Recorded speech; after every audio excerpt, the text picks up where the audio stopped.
The quiet voice within, a song of light we guard.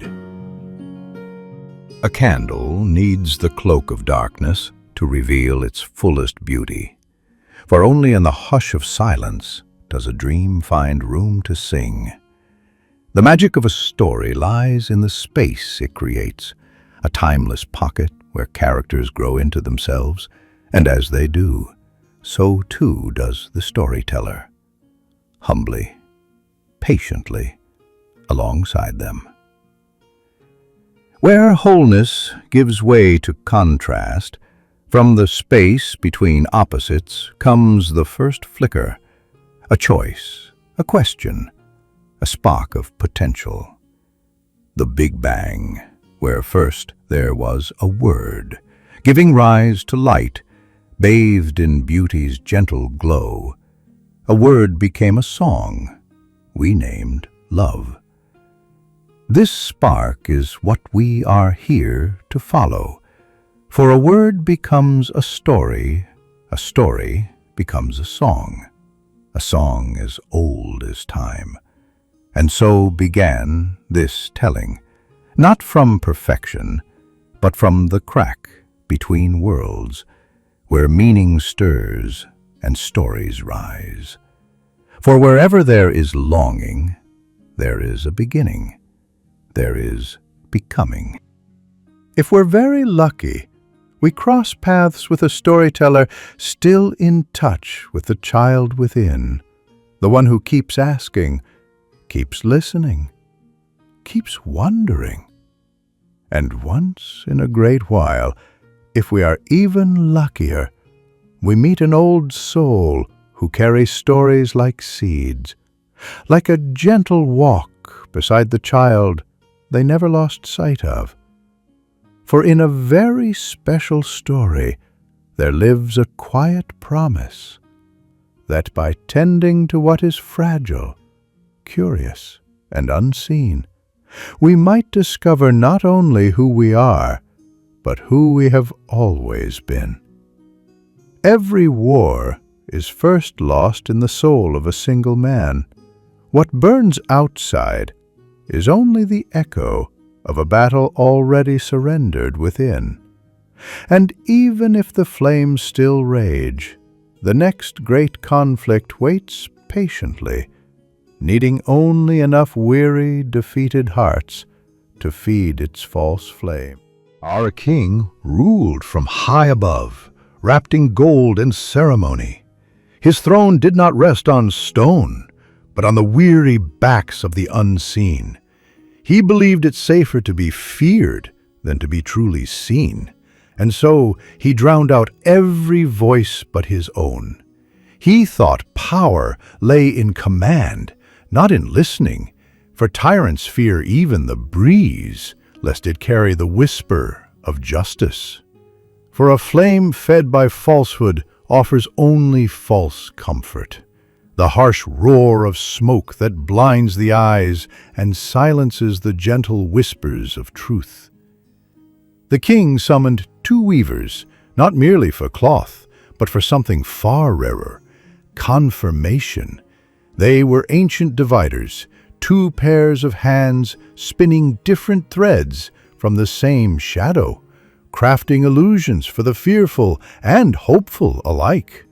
One wove whispers of dread, the other promises bright, yet both to hide the emptiness beneath. In their rivalry, they sold the same lie twice over, binding the people's minds in fear and desire, weaving a spell that chained the kingdom in bonds unseen.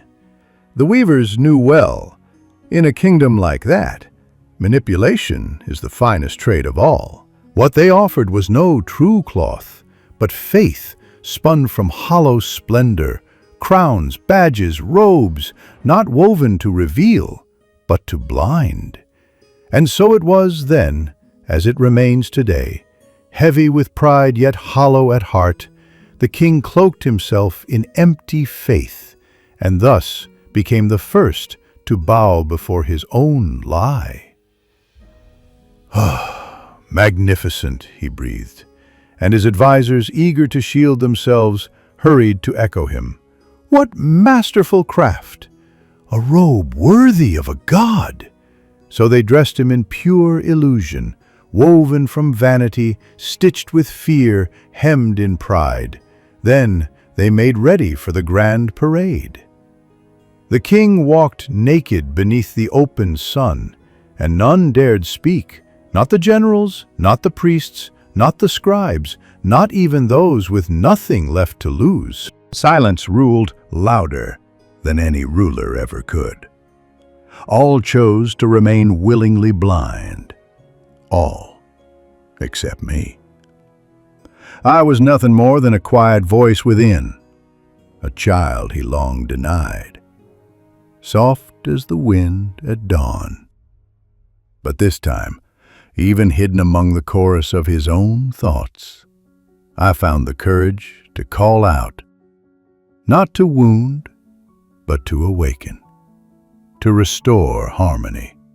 Your crown is hollow, your badges forged in fear and blood, and your robes stitched from greed and a notion of never being enough.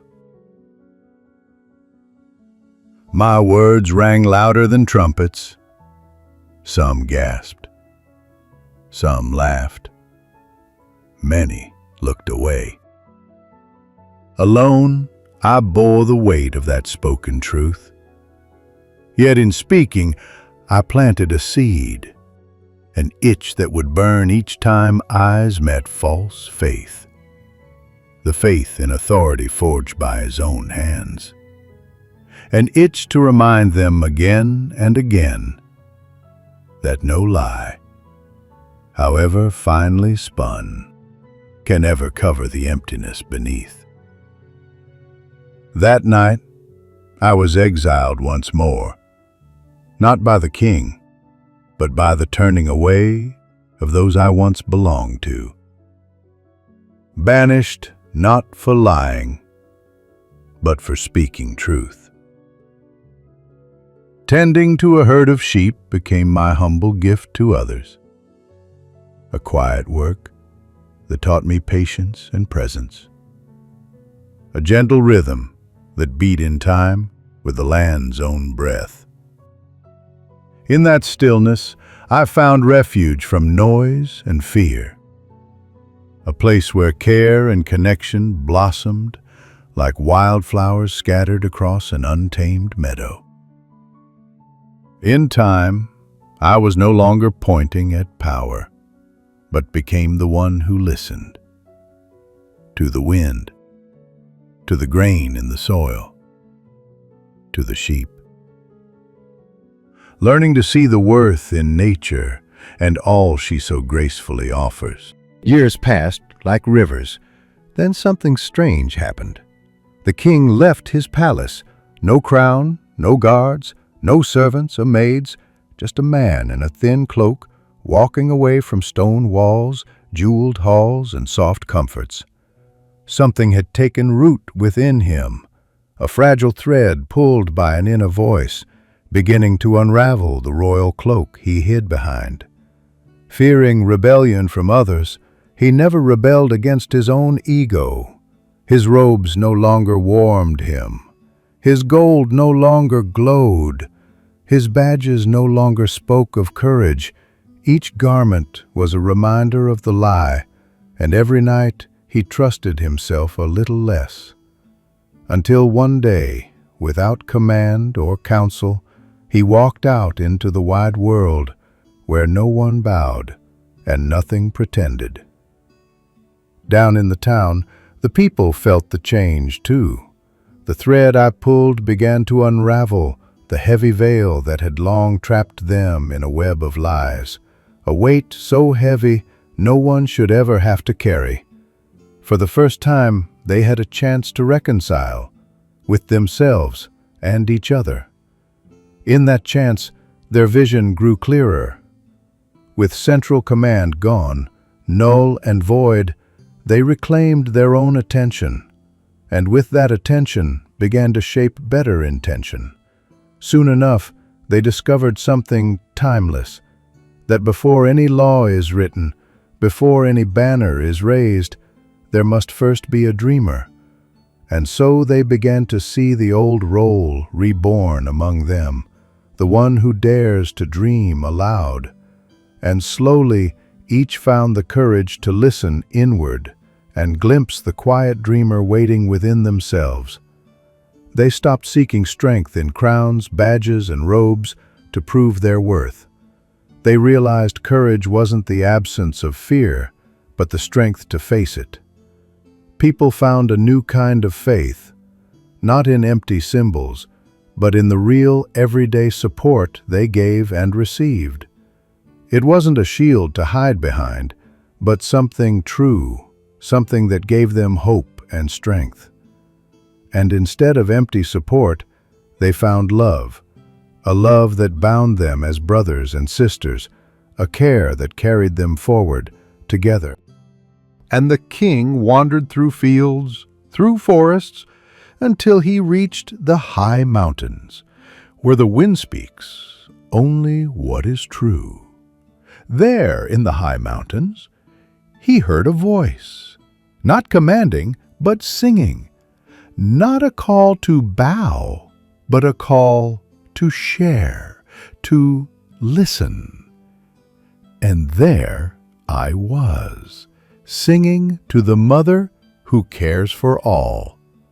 For through song I heard my soul, and through singing it spoke to me.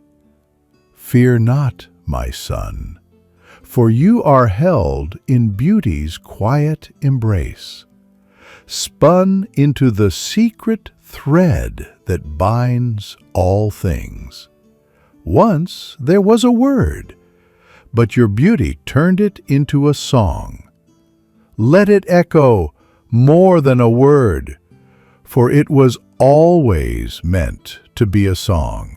In your voice there is courage, in your heart care, and in your steps a road home. And I would give everything for someone who carries that hidden beauty within.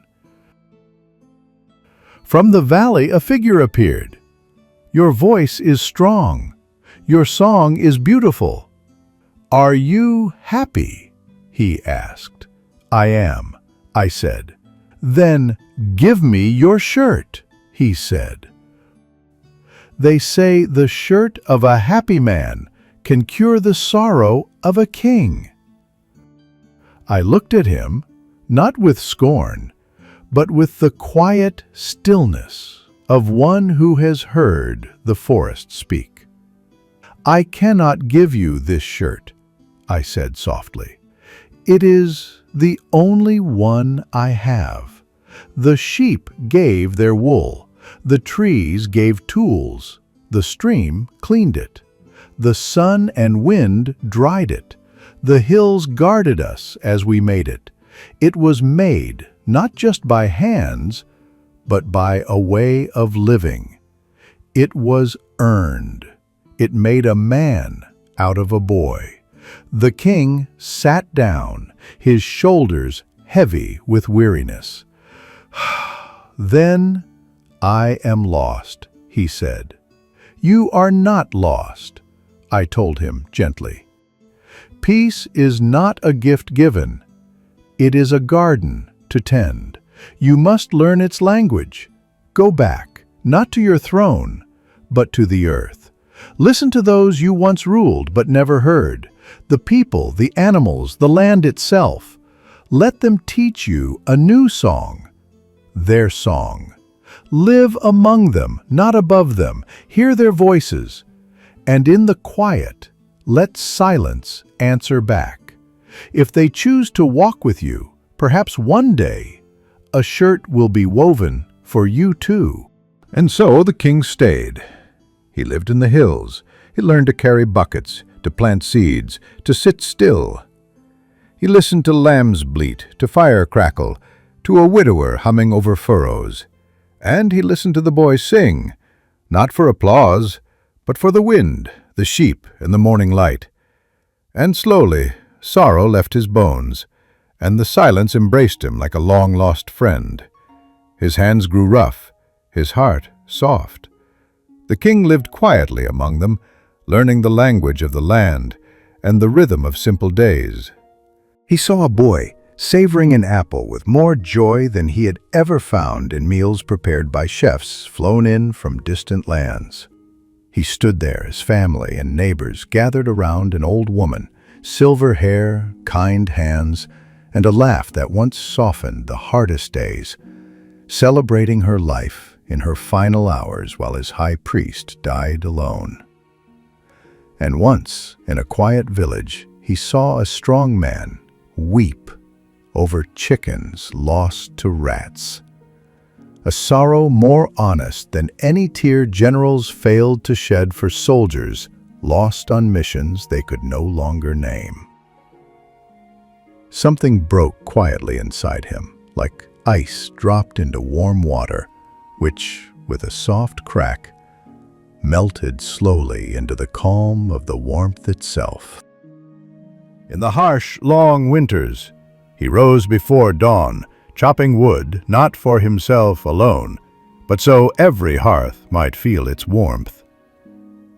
They say a single log warms twice, first in the sweat of the work, then in the soft crackle of shared firelight, revealing the faces gathered around.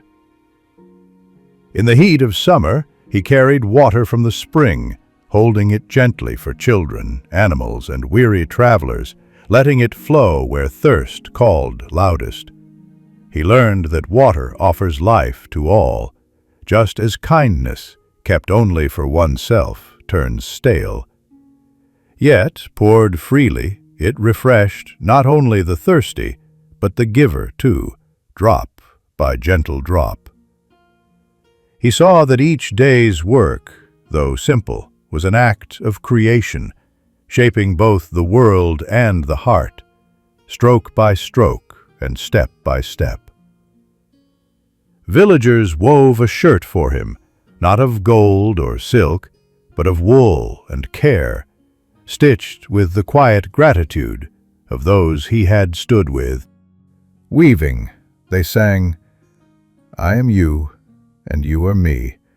The brightest fires we guard, you see, they burn inside, both strong and true, a flame we share between us two."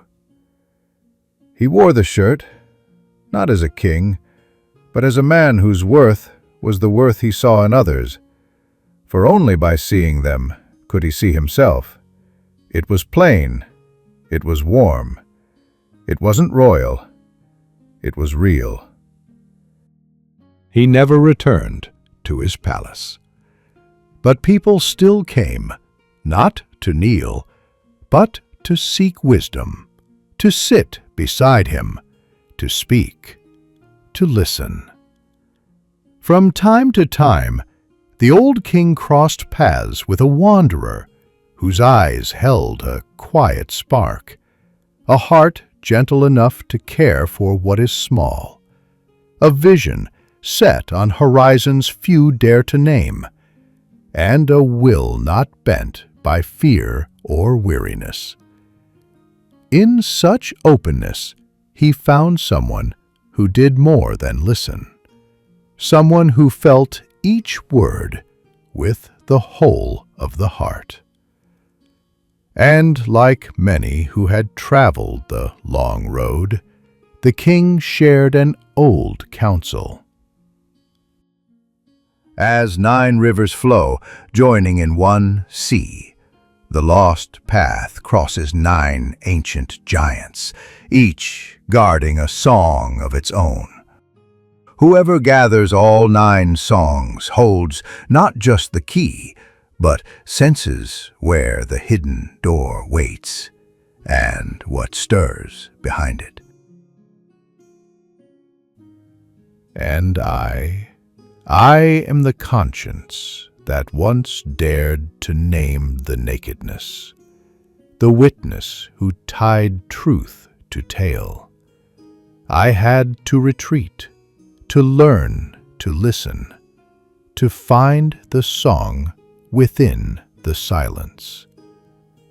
I wanted to be heard.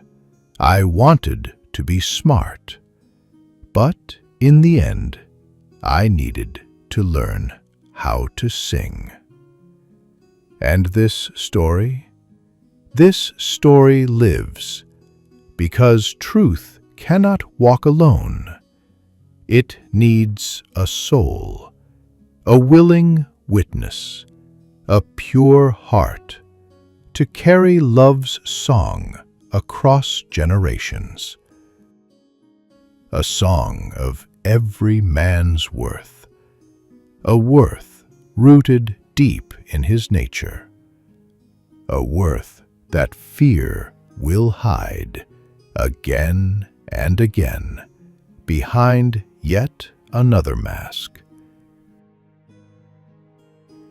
until a brave soul remembers the song and sings it loud enough to be heard.